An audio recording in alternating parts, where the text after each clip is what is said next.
કૃષિ અને ઋષિના દેશમાં કંઈક સંવિધાનના પગેથી સત્તામાં બેઠેલા લોકો પ્રજા પર કરવેરો વધારતા જાય છે તેવું પરેશ ધાનાણીએ કહ્યું હતું। આજે કર આતંકવાદે માજા મૂકી છે। નાનો માણસ સવારે ઉઠીને જે પણ વસ્તુ લે તેમાં સરકાર કર વસૂલતી જાય છે।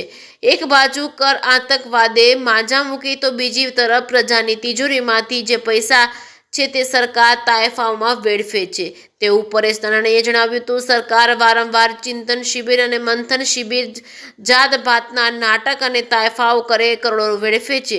આજ સરકાર ચિંતન શિબિર ચલાવી રહી છે। ચિંતન શિબિરમાં મોટા માણસોને એક ટાણું ખાવાની થાળીના 3000। બીજી બાજુ જગતનો તાત આપત્તિની અંદર પાયમાલ થયો। ઊભા પાક મુરઝાઈ ગયા છે તો કેક કોટા ફૂટી ગયા। ખેડૂતોને મગફળી તો ગઈ પણ પાલો પણ લેતી ગઈ છે અને જ્યારે ખેડૂતોએ સંપૂર્ણ ખર્ચ કર્યા પછી પણ સંપૂર્ણ પાકનું નુકસાન ગયું છે।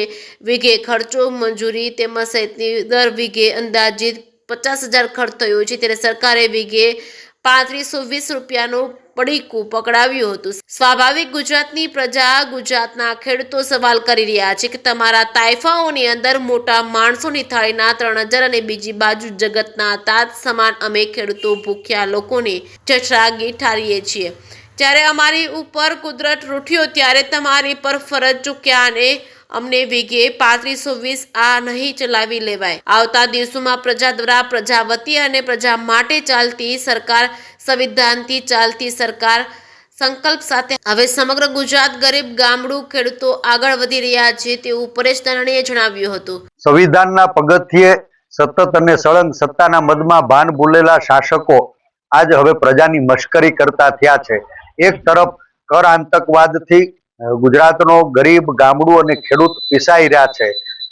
સામાન્ય માણસ એના રોજબરોજના જીવનના જે ખર્ચાઓ છે એ બ્રશ હોય, ટૂથપેસ્ટ હોય, કાસ્કો હોય, કપડાં હોય, જૂતા હોય, મોટરસાયકલ હોય, પેટ્રોલ ડીઝલ હોય, નોટબુક, પેન્સિલ કે પેન્સિલનો સંચો હોય, દૂધની કોથળી, ચીઝ, બટર કે પનીર હોય, એ રોટલા ટીપવા માટેનો લોટ હોય, જે પણ વસ્તુ ખરીદવા જાય ત્યાં ખૂબ મોંઘા કરવેરા લાદવામાં આવ્યા છે, સખ્તાઈથી વસૂલવામાં આવે છે અને પ્રજાના પરસેવે જે સરકારની તિજોરી ભરાય, આ સરકારની તિજોરીમાંથી સત્તામાં બેઠેલા લોકો ક્યાંય તાઇફાઓ કરી અને પ્રજાના નાણાંનો વ્યય કરી રહ્યા છે। આપણે જોઈએ છીએ કે સરકાર વારંવાર ચિંતન, મનન, મંથનના નામે કામ કરે પણ એના સારા ફળ લોકોને મળતા નથી। આવા તાઇફાઓની અંદર મોટા માણસોની 3,000ની થાળી પીરસાય અને બીજી બાજુ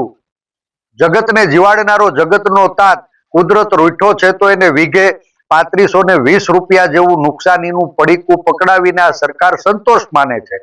સરકાર એ ગરીબ ગામડા અને ખેડૂત વિરોધી છે એવું હવે ગુજરાતના લોકો માનતા થયા છે ને એના આવતા દિવસોમાં માઠા પરિણામ ભોગવવા સરકારે તૈયાર રહેવું।